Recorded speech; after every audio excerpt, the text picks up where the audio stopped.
김윤경의 생생경제. 안녕하세요. 김윤경입니다. 요즘 인터넷 그리고 모바일 통해서 금융거래들 많이 하시죠?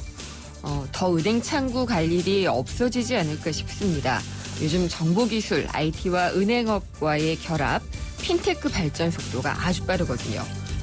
그렇지만 얼굴 보고 직접 확인하고 본인인 걸 확인하지 않아서 생기는 보안 우려 같은 것들도 큰데요.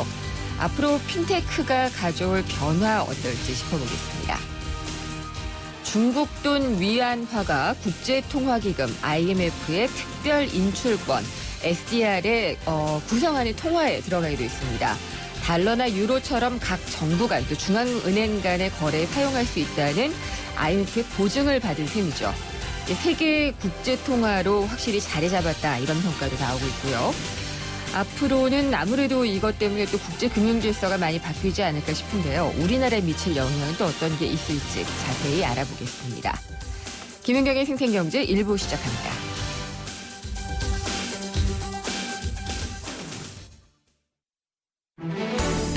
발빠르게 전하는 증시 마감 시황. 따끈따끈한 오늘의 증시 소식과 함께 심층 분석 시작합니다. 오늘의 증시 분석. 네, 오늘 증시 알아보겠습니다. 유한타증권 선능력 지점의 박진희 부장입니다. 안녕하십니까? 네, 안녕하세요. 요즘 저희 자주 뵙네요. 그러네요. 네, 시장은 어땠나요? 네, 오늘 시장은 조금 힘없이 흘러내리면서 마감을 했습니다. 예. 중앙주가 지수는 2009.29 마이너스 14.64포인트였고요. 코스닥 시장도 690.32 마이너스 1.63포인트에 마감을 했습니다. 외국인 시장 어제 소강 상태에서의 매도를 좀 중단하는 듯한 모습을 보였습니다만 오늘 다시 강화하면서 3천억대 매도를 보였고요. 네. 선물에서도 2,800계약 이상 매도를 하는 모습을 보였습니다. 반면에 코스닥 시장에서는 173억의 매수를 보여줬고요. 오늘도 연기금은 계속적으로 매수를 하면서 방어를 해주는 모습을 보였습니다만 투신과 사모펀드를 중심으로 해서 증권 쪽까지 해서 매도가 좀 나오면서 기관 쪽에 좀 방어력이 좀 약해진 그런 하루였었습니다. 박진희 부장님은 어떠세요? 증시 이렇게 볼 때요. 아침장 보시면은 대충 예측이 되세요? 일단 최근 같은 경우는 네. 장 초반보다는 한 1시간 정도 지난 다음에 흐름이 거의 정확하게 맞는데요. 네. 외국인들의 흐름을 보면은 거의 장 초반부터 강하게 팔기 시작하면 끝까지 강하게 팔고요. 네, 장 초반에 좀 눈치를 보는 듯하면 오후에는 조금 반등을 하는 그런 모습들이 나타나는데 뭐 종목들이 좀 많이 어렵습니다. 네. 연기금이 계속 매수를 하다 보니까 연기금이 선호하는 종목들은 상당히 강한데 대형 종목들이죠. 그러니까 예. 연기금이 최근에 좀 좋아하고 선호하는 종목들이 중대형급 그러니까요. 중에서 예. 뭐 낙폭이 좀 컸다가 경기에 좀 민감하게 움직이는 종목들, 특히 이제 화학이라든지 이런 섹터 쪽들을 상당히 좀 선호하고 있고요. 지금 시장에서도 보신다라면 어제 뉴스 보신 분들 아시겠지만 중국이 앞이 안 보일 정도로 스모그가 네. 강하죠. 그것 때문에 환경과 관련된 그런 종목들이 상당히 좀 많이 강합니다. 그동안 전기차 관련해서 뭐 2차 전지라든지 전기차 부품이라든지 이런 종목들 중심으로 올랐다면 최근에는 태양광 관련한 종목들까지 움직이면서 신재생 에너지 관련주들도 상당히 오랜만에 좀 시세를 좀 내고 있는 그런 흐름들이 좀 나타나주고 있고요. 또 네. 종목이 코스닥으로 넘어오면 뭐 제약바이오 섹터 주들 쪽에서 일부 종목들이 좀 시장에서 좀 시세를 좀 선동하는 그런 흐름들이 좀 나오면서 이런 개별 종목 장세가 코스닥엔 좀 더 이어지고 있는 것 같습니다.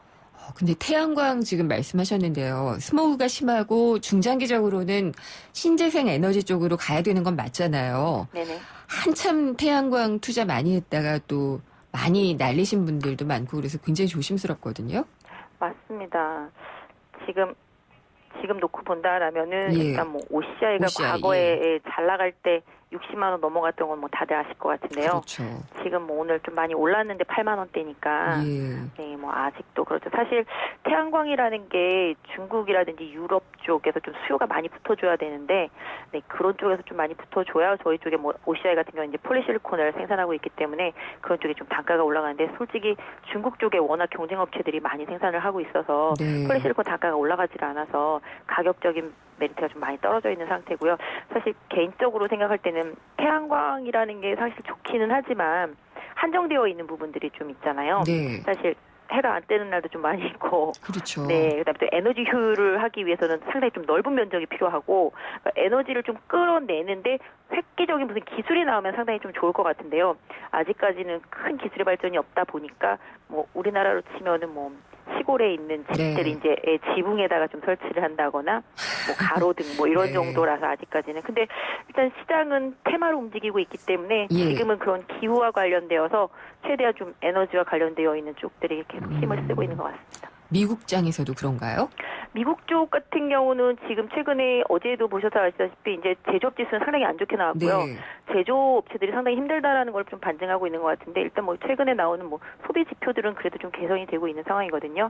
그러다 보니까 미국 같은 경우는 자동차 판매가 지금 잘 되고 있습니다. 네. 자동차 판매에 연동하는 기업들이 좀 사실 좋고요. 유가도 그런 의미에서 조금 흐름이 좀 나타나고 있고 미국 같은 경우도 바이오 테크놀로지 쪽 네. 섹터들이 상당히 좀 견조한 흐름을 이어가면서 우리 시장이랑도 좀 비슷한 흐름이 좀 이어가고 있습니다. 예. 중국과 관련해서요. 뭐 스모그 얘기는 지금 했고 네네. 위안화가 그 IMF SDR에 들어갔고요. 네. 뭐 여러 가지 중국 관련 기사들 나오는데 그것과 관련돼서 좀 움직이는 것들도 뭐 있나요? 지금 가장 중국과 관련돼서 강하게 움직이는 섹터들은 중국 이제 FTA 이제 한중으로 되어 네. 있는 그런 부분에 대한 수혜주들이 좀 흐름이 좋죠. 예. 특히 화장품 섹터주도 워낙 관세가 심했었거든요. 그렇죠. 그래서 이제 그런 부분에 대한 기대감, 그다음에 뭐 엔터 쪽 일부하고 뭐 게임 쪽 소폭 정도. 근데 실질적으로 뭐 수혜를 장기적으로 봐야 되는 부분들이기 때문에 지금 네. 당장 움직이기는 어렵습니다만 그동안 화장품 주식들이 워낙 많이 빠졌었기 때문에 기술적인 반단과 함께 이제 수급이 좀 그쪽으로 좀 이등하는 모습이 나오고 있고요. 지금 외국인들의 매도세는 오히려 아까 말씀하신 SDR 편입과 관련돼서 네. 국내 쪽이 좀 매도를 많이 하고 있습니다. 사실 중국 쪽이 이제는 미국처럼 돈을 찍어낼 수 있는 거잖아요. 그렇죠. 그러다 보니까 이제 장기적으로 자국의 이제 경기 회복을 위해서 위안화 약세를 계속 조장할 가능성도 사실은 있고요.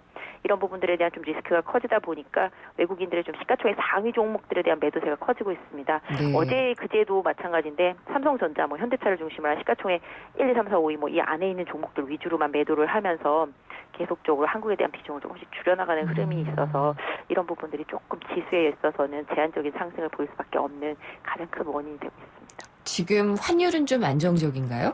환율도 지난번에 한번 뭐 다들 아시겠지만 한 1,200원대 한번 간 뒤로는 네. 답이 안 나오고 있는데요. 다시 또 그래도 내려서 지금 최근에 그 다시 한번 1,100원대? 1,120원대까지 왔다가 네 지금 1,160원대를 회복을 했습니다. 그래서 일단 1,150원을 저는 기준으로 좀 보고 있거든요.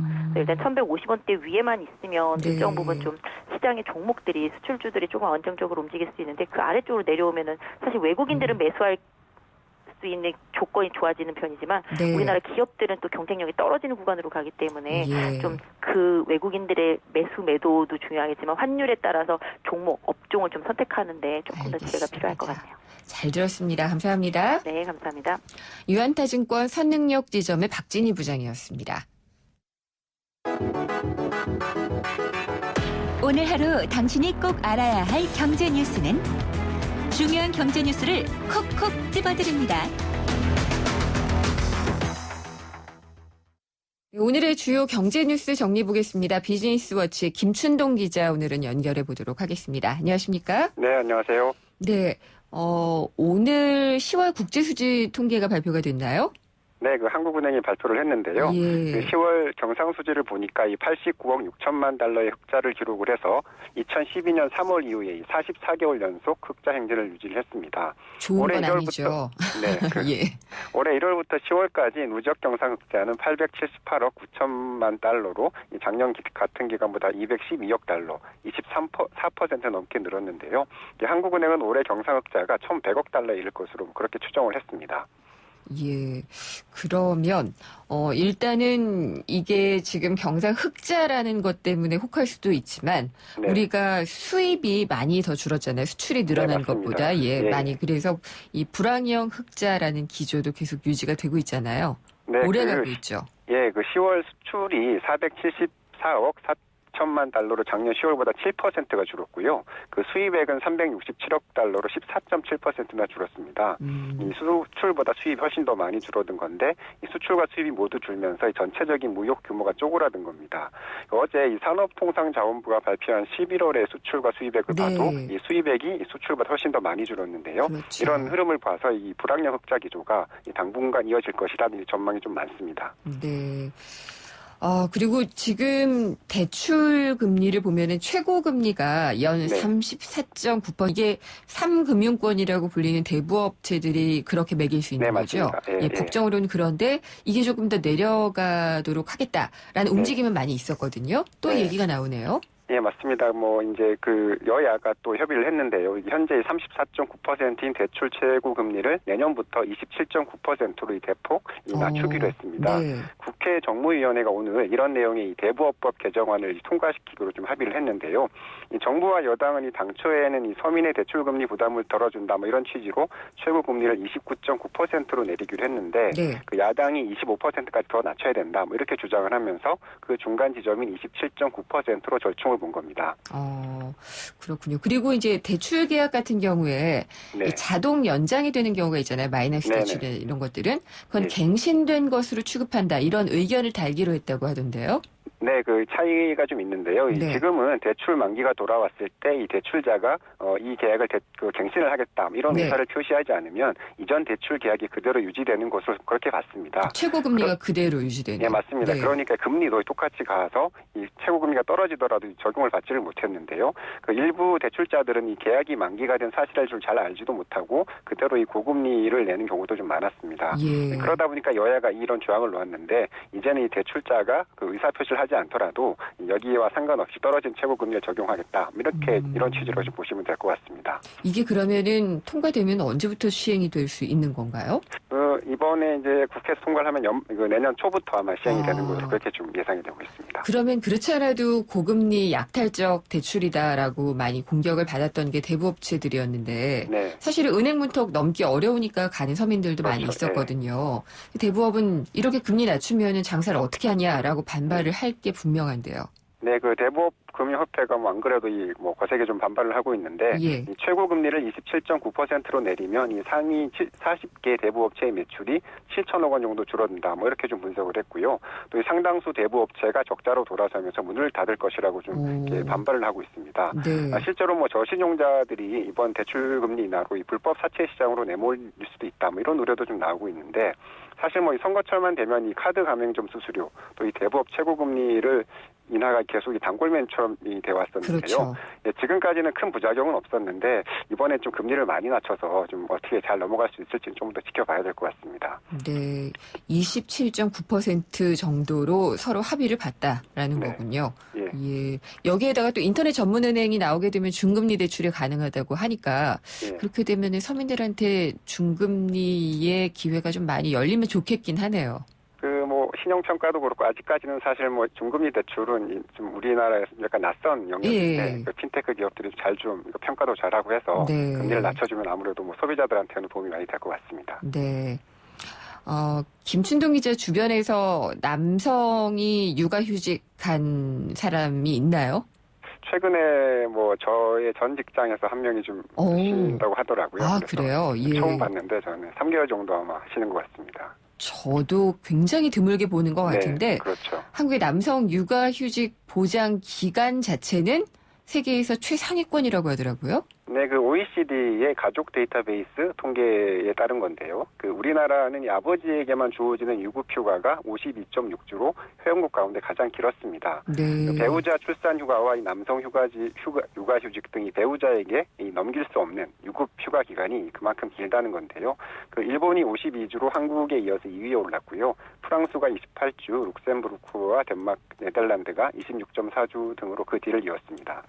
근데 굉장히 의외예요. 이렇게 많이 네, 그렇죠. 주어진다는 것 자체가 의외였는데 주변을 봐도 아까 저희가 대화를 나눈 것처럼 실제 사용하는 경우는 거의 없거든요. 네, 맞습니다. 통계로도 나타나는데 지난해 이 한국의 남성 육아휴직자는 3,421명에 그쳐서요. 이 전체 육아휴직자의 4.45%에 불과했습니다. 반면 이 노르웨이 같은 경우는 전체 육아휴직의 21.2%를 남성이 사용했고요. 아이슬란드는 28.5%에 달했습니다. 네. 우리나라는 여성들조차도 육아휴직은 좀 인색한데 62% 정도만 사용한다는 걸 고려를 하면 이 남성의 육아휴직 사용률은 이 차이는 더 크게 벌어집니다. 네. 또 다른 조사를 보니까 이 프랑스는 남성의 62%가 육아휴직을 쓰고 있고요. 또 호주는 유급과 무급을 포함해서 남성 육아휴직 기간이 32.4주에 달한다고 하니까 우리나라와는 좀 차이가 좀 많이 크다 이렇게 좀 볼 수가 있을 것 같습니다. 이런 게 사실 기업 문화에서도 좀 바뀌어줘야 되고요. 네. 그렇죠. 그리고 남성과 여성의 임금 격차가 상당히 크잖아요. 그렇죠. 예. 그러니까 이제 그래도 나보다는 네가 월급이 적은 네가 휴직하는 게 낫겠다. 이렇게 해서 그렇게 보통 여성들이 판단하는 경우가 하는 많습니다. 경우가 굉장히 많거든요. 네. 이게 시사하는 바가 굉장히 많다는 생각이 드네요. 네. 네. 이어서도 또 이 양성평등과 관련한 얘기를 하게 될 것 같은데 우리나라 공기업들 여성 임원 수가 2명밖에 안 돼요? 네, 뭐 생각보다 훨씬 더 적은 것 같은데. 너무 적은데요? 네, 그 기업 경영성과 이 평가 사이트인 CEO 스코어가 좀 조사를 했는데요. 네. 30개 공기업의 여성 신규 채용과 승진 현황을 분석을 했는데 올해 이 전체 신규 채용 인원 2,501명 중에서 여직원은 490명으로 20%도 좀 못 미쳤습니다. 네. 간부직으로 올라갈수록 여성의 비중은 더 떨어졌는데요. 사원급에서는 21.3%인데 이 과장급으로 올라가면 9.7%로 줄었고요. 부장급에서는 1.2%에 불과를 했고 예. 임원은 뭐 말씀드린 대로 2명이 그쳤습니다. 다 어디로 가는 걸까요? 그러게요. 그리고 네. 뭐 앞으로 나가시는지. 저도 이제 막 아슬아슬하네요. 근데 이 박근혜 정부 들어서면서 여성 대통령이니까 눈치들을 꽤 봤거든요. 네. 그래서 신규 채용할 때 여성의 그 비율도 좀 높이기도 했고, 그 다음에 은행 같은 데서도 부사장급 뭐 이런 분들, 그러니까 부행장급 네. 이런 급에 많이 올려주시고 했는데 소리 소문 없이 또 많이들 없어지시더라고요. 네, 그 뭐 상징적으로 뭐 여성 대통령이 많이 들어오면서 또 뭐 여성 예. 임원들도 좀 많아지곤 했었는데 비율은 좀 떨어졌습니다. 네. 실제로는 이 현 정부 출범 직전에는 2012년에는 25%였는데요. 올해는 그 20% 밑으로 떨어졌고요. 올 들어 여성 직원을 단 한 명도 채용하지 않은 공기업도 11곳에 달했습니다. 물론 이 뭐 업무의 특성을 좀 감안할 필요는 있는데요. 그래도 이 조사 대상 공기업이 똑같다는 점에서 이 박근혜 정부 들어서 이 공기업들의 신규 채용과 승진에서 여성 홀대가 좀 심해진 게 아니냐 뭐 이렇게 좀 예. 평가를 할 수 있을 것 같습니다. 이 박근혜 정부 들어서 이 공기업 여성 임원의 비중을 30%로 높이겠다는 이 법률 개정까지 좀 나왔다고 하는데 뭐 별로 좀 소용은 없었던 것 같습니다. 대통령이 이거 한마디 해주셔야 될 것 같은데요? 한마디 하면 또 빨리 돌아갈 것 같긴 하네요. 이건 억지로라도 좀 할 필요가 있다는 생각도 좀 듭니다. 네, 네. 오늘 말씀 잘 들었습니다. 감사합니다. 네, 감사합니다. 비즈니스워치의 김춘동 기자였습니다. 우체국 쇼핑, 우편 택배, EMS까지 홈플러스 롯데 하나로 메가탑 이마트 백화점까지 카드 하나로 10% 캐시백 우리 동네에서 더 할인받는 우리 동네 플러스 체크카드 우체국 예금, 우체국 보험, 월 1회 한도 및 전월 이용 실적 등 홈페이지 참조. 네, 생생경제 일부 함께 하셨습니다. 은행 지금도 창구를 직접 가시는 경우가 많지가 않은데요. 앞으로는 더더욱 그럴 것 같다는 생각이 듭니다. 인터넷 전문 은행, 그러니까 인터넷으로만 금융거래를 하는 은행도 생기게 되고요. 또 시중 은행들도 요즘에는 영상통화로 대신한다든지 아니면은 뭐 홍채, 뭐 지문, 손바닥 정맥지도 이런 생체 인증 방식을 이용하는 그런 기술을 통해서 본인 확인을 하고 그러고 있기 때문이라고 합니다. 점점 이 핀테크가 생활화되고 있는데 이 비대면 실명 거래는 얼마나 늘어날 수 있을지 잠시 후 2부에서 자세히 알아보도록 하겠습니다. 그리고 오늘도 생생경제 청취자분들을 위한 선물을 준비를 해놓고 있습니다. 오늘 참여해주신 분께는 참쉬운 중국어 문정아 중국어에서 드리는 10만 원 상당의 온라인 수강권 준비가 되어 있고요. 아르헨티나의 탱고와 한국음악의 콜라보를 선보이는 정동극장 기획공연 전통 ING 제냐 탱고 콘서트에도 초대해드리겠습니다.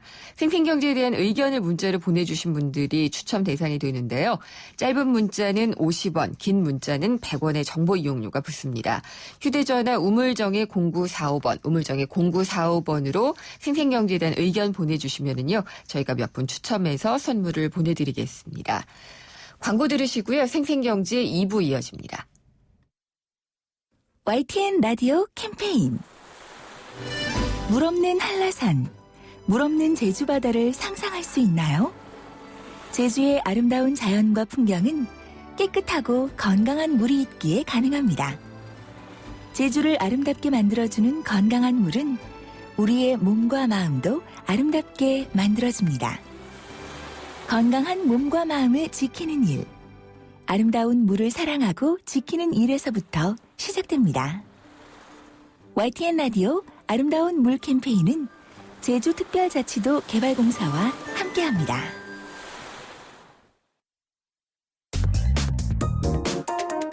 우리 경제의 민낯을 한꺼풀 벗겨보는 경제 뉴스.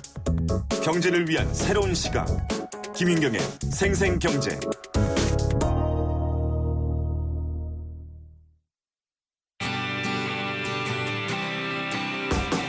살맛 나는 경제. 내 삶인 경제. 바로 김윤경의 생생경제입니다.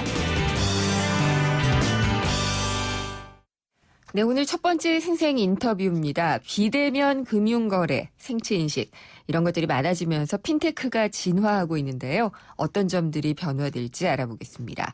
김윤경의 생생경제 2부 함께하고 계시고요. 정말 이렇게 되면 은행 창구 갈 일이 별로 없어지고 은행들의 지점도 더 많이 통폐합되거나 줄지 않을까 이런 생각도 좀 드네요. 핀테크 기술의 발달이 가장 큰 요인이 될 텐데요. 서강대 경영학부의 정유신 교수님 전화 연결해서 자세히 들어보겠습니다. 교수님 안녕하십니까? 네, 안녕하세요. 네, 오랜만입니다. 네. 네, 은행 창구 최근에 가신 적 있으세요? 잘 안 가죠. 아, 잘 안 가시는군요. 은행 분들한테는 죄송한데, 네. 예, 저도 그냥 갑자기 통장을 한번 정리해야겠다 이런 생각이 들거나 하지 않는 한은 잘 안 가게 되는 것 같아요. 네. 근데 오늘 보니까 시중에 한 은행이 비대면, 그러니까 이제 직접 보지 않고 하는 금융거래를 본격적으로 시행하겠다라고 하는 그런 행사를 열었더라고요. 근데 네네. 비대면 금융거래, 이번에 인터넷 전문은행 나오면서도 많이 나왔는데, 간략하게 설명을 좀 해주시죠.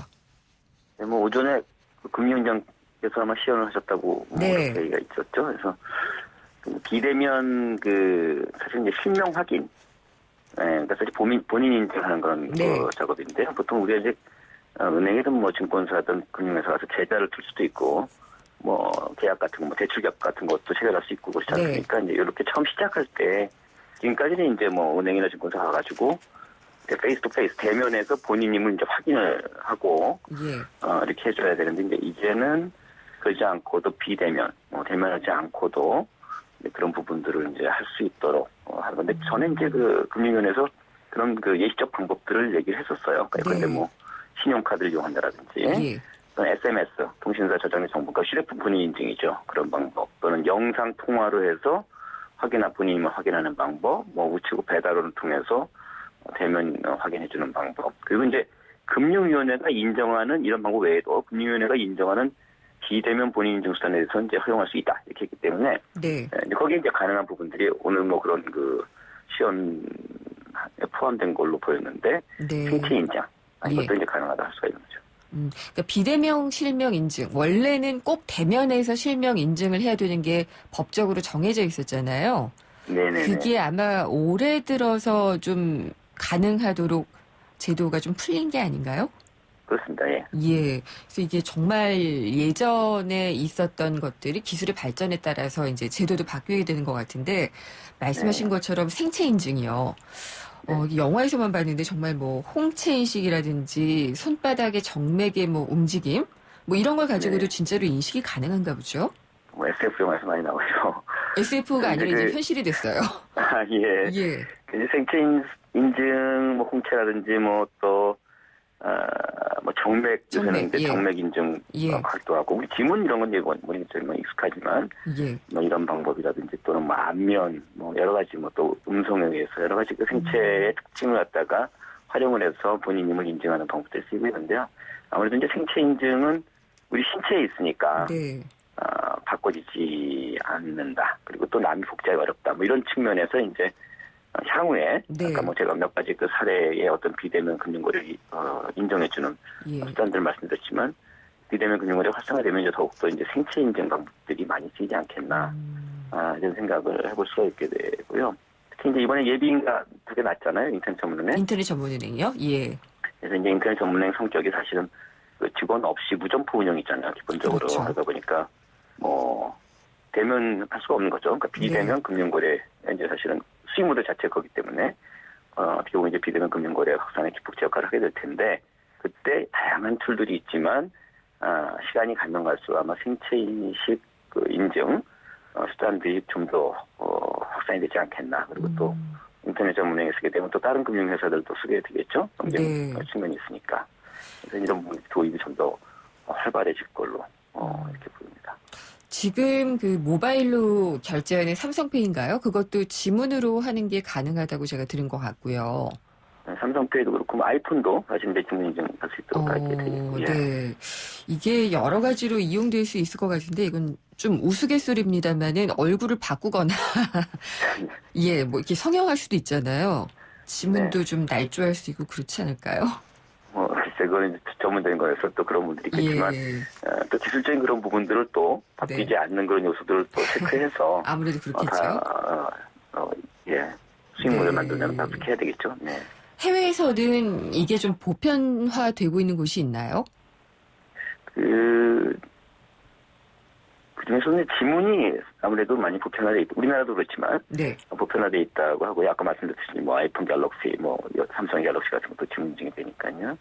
그리고 이제 그런 거 외에 뭐 이제 더 많이 이제 확산되는 걸로는 아까 말씀드렸듯이 정맥 인증, 네. 뭐 음성, 네. 홍채, 또 뭐 안면에도 또 부위가 또 여러 가지 있잖아요. 또 네. 그런 쪽으로 해서 하는 부분도 있다 하고 이런 부분들이 점점 이제 늘어나고 있고요. 우리나라 뭐 회사에서도 또 이제 홍채 활용한 핀텍 어떤 벤처성 핀텍 어떤 서비스인데 이걸 좀 장착해서 이제 뭐 그런 스마트폰 네.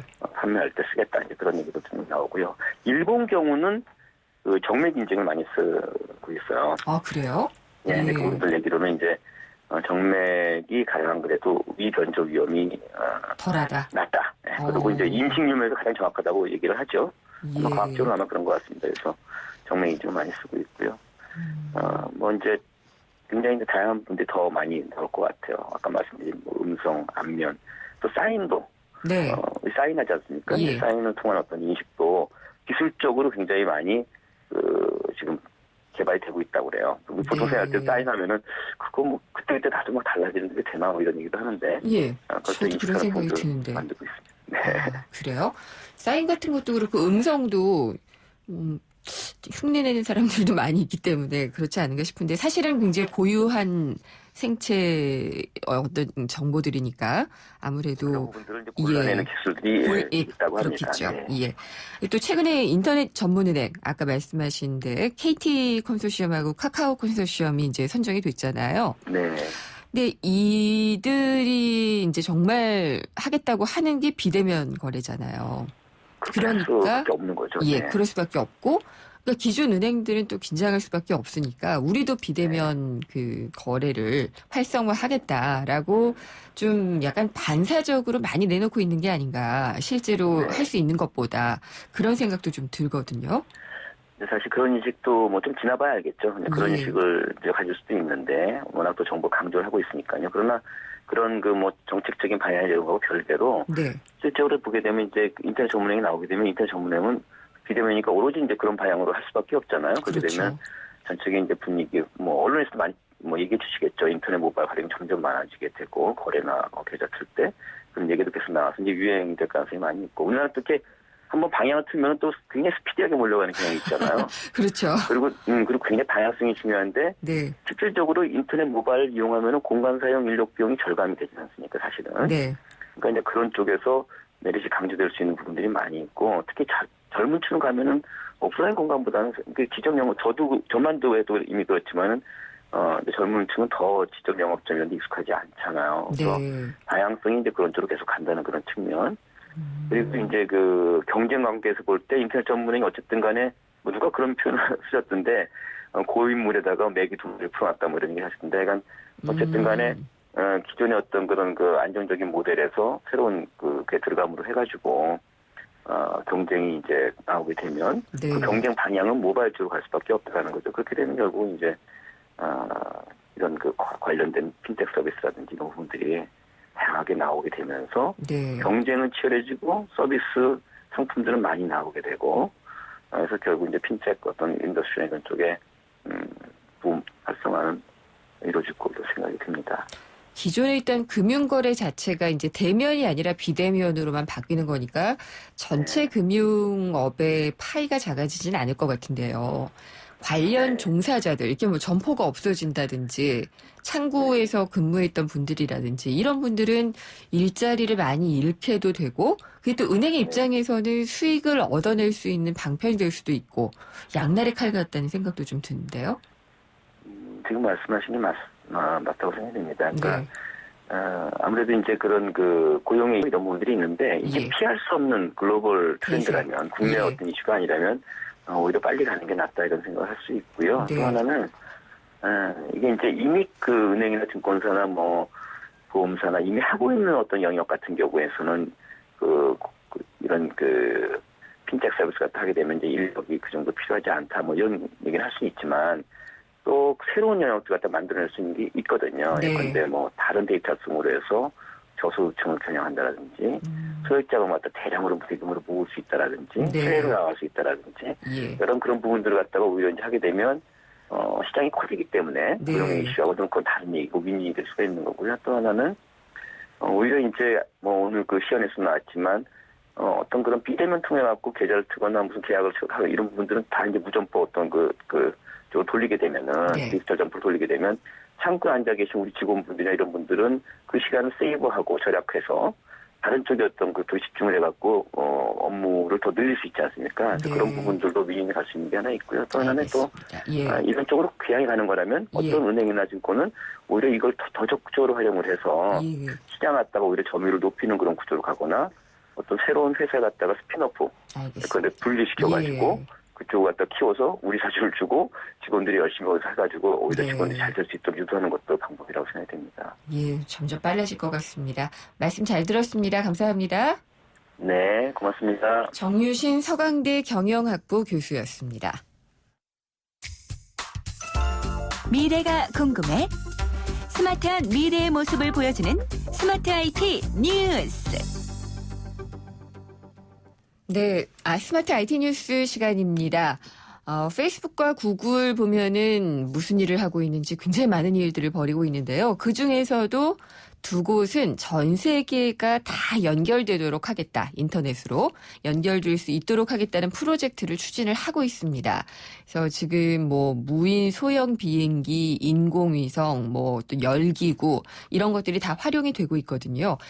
그래서 최근의 움직임은 어떤지 한번 알아보도록 하겠습니다. IT 뉴스의 김들풀 편집장이 전화 연결돼 있습니다. 안녕하십니까? 네, 안녕하십니까? 네. 원래 이 구글과 페이스북 추진하고 있던 게요.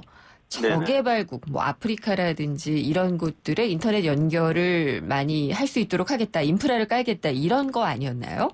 네, 맞습니다. 지금 인터넷이 보급이 안 된 곳과 그 인구가 한 50억 명을 대상으로 해서 관련된 그 무료 인터넷을 보급하겠다. 그래서 페이스북은 인터넷.org라는 프로젝트로 좀 진행을 네. 하고 있고요.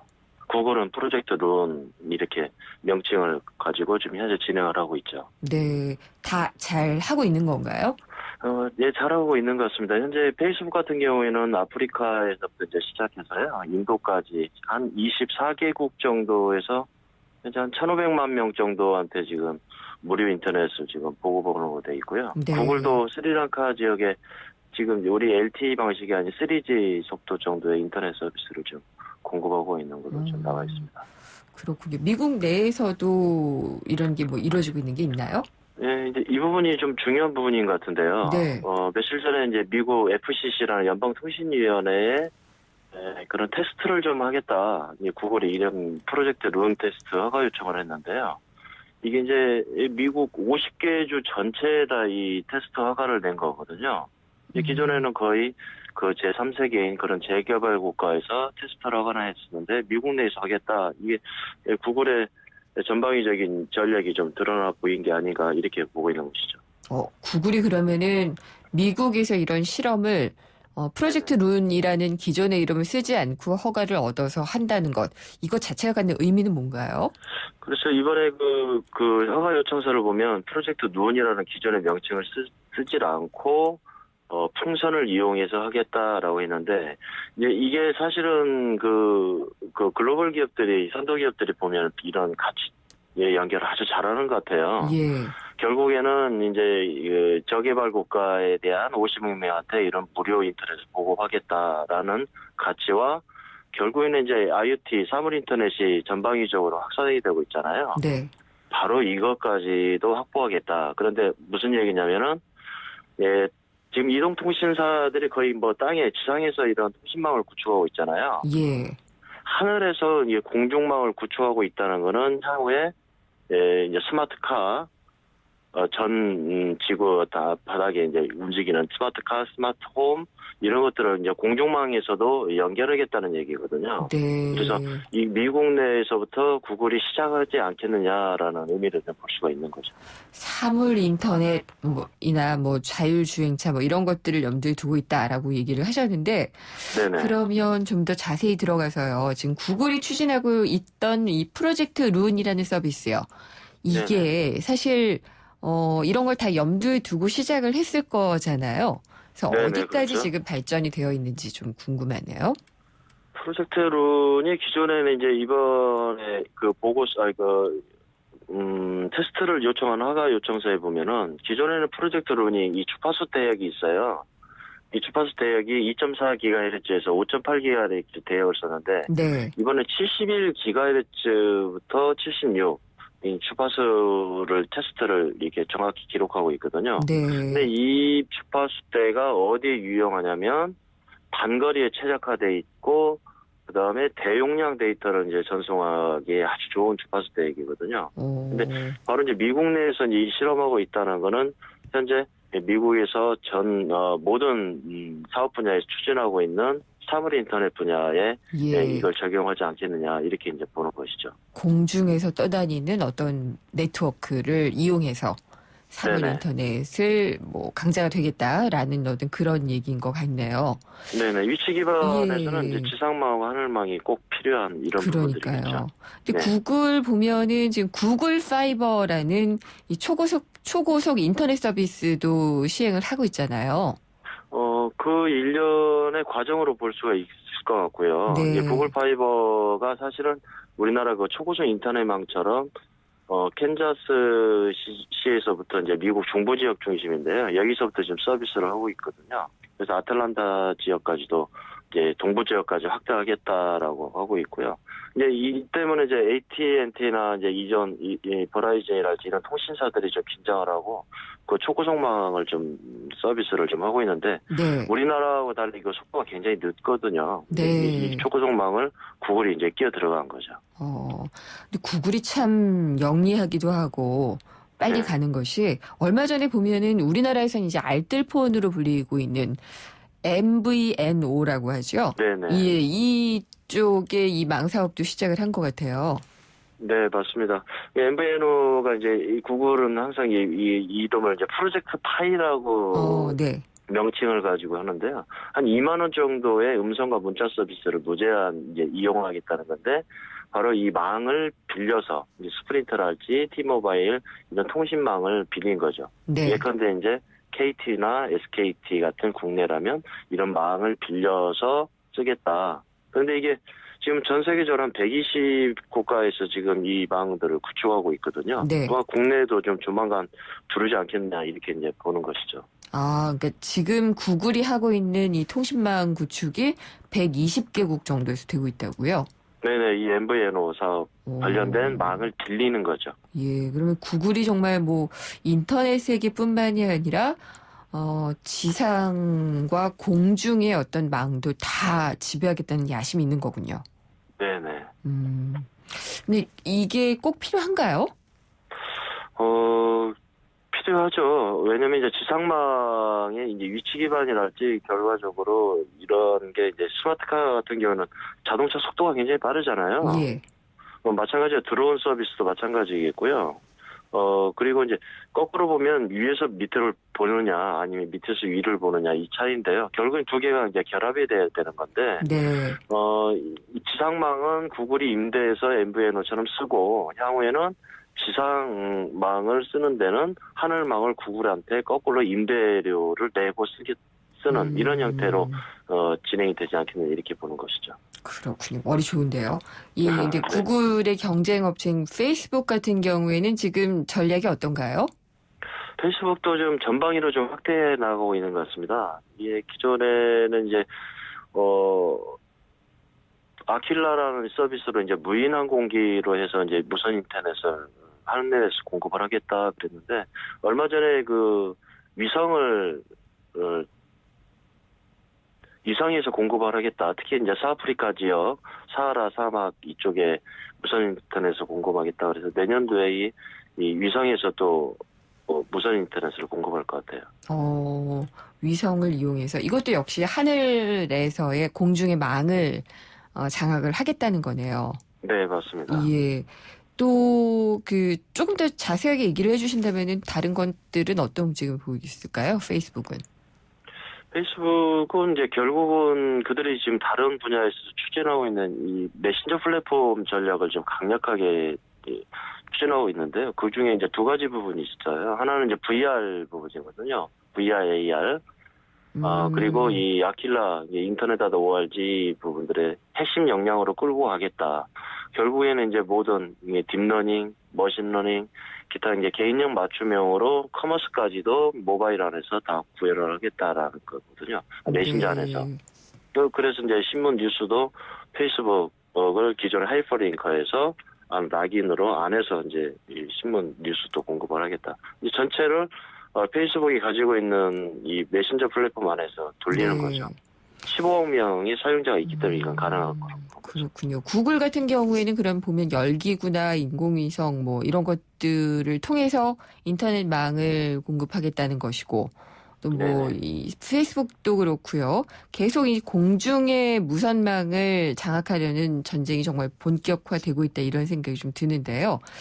그러면서 또 궁금해지는 게 무인 항공기 드론이거든요.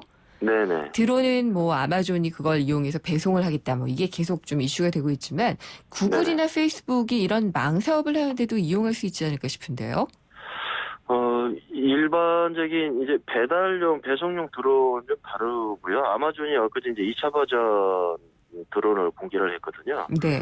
네, 그 공개 내용에 1차에 처음에 나왔던 집어서 가는 게 아니라, 그 미국 연방항공청에서 규제한 이런 내용들에 대한 데이터를 직접 쏘고 그 소프트웨어를 개발한 거죠. 고도는 몇 메타고 이런 규제 항목을 낸 건데요. 사실은 이제 여기서 얘기하는 무선 인터넷망은 그 성층권에서 위냐 아래냐 이 차이거든요. 네. 드론하고는 개념이 다르죠. 무인 비행기라고 볼 수가 있습니다. 그렇군요. 무선 항공. 예. 네. 그러면은 구글, 페이스북의 내년의 화두는 공중 인터넷망 뭐 확보? 뭐 이렇게 봐도 되나요? 그 내년도에는 굉장히 이게 치열해질 걸로 보이고요. 이제 구글이 먼저 미국 내에서부터 테스트를 하고 뭔가를 진행을 먼저 좀 첫 발을 뗀 게 아닌가 이렇게 봐서 내년에도 굉장히 좀 치열해질 것 같습니다. 당연히 사물 인터넷, IoT도 이것과 연관돼서 이들의 화두가 될 것 같고요. 아까 잠깐 언급을 하셨는데 인공지능이요. AI. 네네. 이쪽도 두 회사 모두 다 달려들어서 개발하고 열심히 하고 있죠. 네네. 엄청나죠. 이 두 회사뿐만 아니라 국내도 마찬가지고요. 네. 인공지능은 이제 크게 이제 머신러닝 또는 이제 거의 더 깊은 개인 맞춤형까지 들어간다면 이제 딥러닝 이런 개념이 되겠는데, 이게 이제 지도학습이냐 뭐 비지도학습이냐 여러 가지 이제 방법론에서도 많이 다르고요. 이걸 또 빅데이터 클라우드 단에서 이걸 분석해서 쏴줄 거냐, 아니면은 이 디바이스 기기 안에서 바로 실시간으로 분석할 거냐, 뭐 이런 치열한 지금 각축전을 벌이고 있는 그런 양상으로 보입니다. 예, 참 우리가 평범한 사람들이 생각하기 어려운 것을 내다보고 빨리빨리 잘 가고 있다는 생각이 드네요. 네, 스마트한 세상이 오는 만큼 공부 열심히 해야 될 것 같습니다. 말씀 감사합니다. 네, 고맙습니다. IT 뉴스의 김들풀 편집장이었습니다. 트릭스타 시작! 국민 모두 함께 하나, 둘, 셋, 넷. 숨을 한번 크게 마시고 가슴을 활짝 펴세요. 한 걸음, 두 걸음, 국민 모두 함께 걸어가요. 지금까지의 아웃도어를 넘다.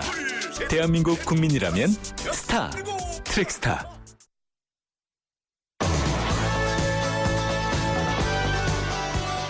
김윤경의 생생경제 2부 포스코, 그리고 마지막 안주 숙취해소 캔디 키스립과 함께했습니다. 중국 무섭게 성장을 해왔죠. 그리고 중국 돈 위안화가 국제통화기금 IMF의 SDR이라는 곳에 편입이 됐습니다. 5개의 통화가 들어가는데 그중에 중국 위안화가 들어가게 되면은 전체적으로 국제금융 질서도 많이 바뀔 것 같고요. 우리나라에는 어떤 영향을 미치게 될지 참 궁금합니다. 자세한 내용은 3부에서 전문가 모시고 알아보도록 하겠습니다. 4시 뉴스 듣고요. 생생경제 3부에서 뵙겠습니다.